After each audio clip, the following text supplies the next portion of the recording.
just a few days to go until US sanctions on Iranian oil exports come into force. And whilst the impact will be felt all over the world, few countries will be as hard hit as India, which is Tehran's second biggest export market, should I say.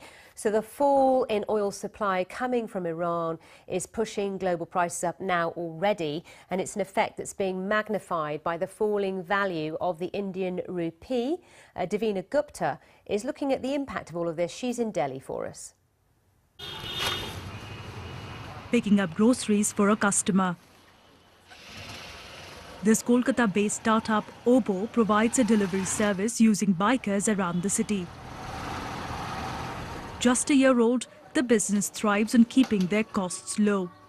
But with petrol and diesel prices increasing, the company's founder is worried. With the fuel price increase, our cost has gone up by 22 to 25% because the bikers are asking for a hike of that much. So it's not feasible for a startup like us. And the future looks grim.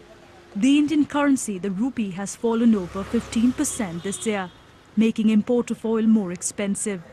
Now, as the US sanctions on Iran take effect in November, there are fears of a temporary supply gap as India imports 10% of its total oil needs from Iran.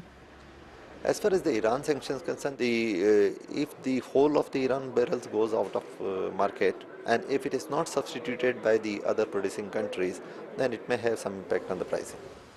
The government-run oil companies have told the BBC that they are going ahead with their oil purchases from Tehran in November.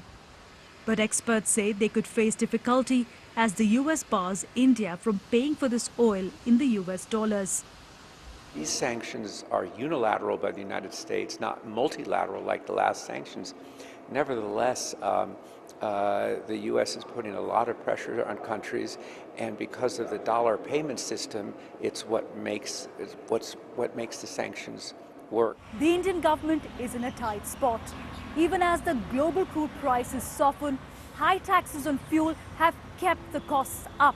And that impacts food prices as well, because majority of the commodities are transported by road here.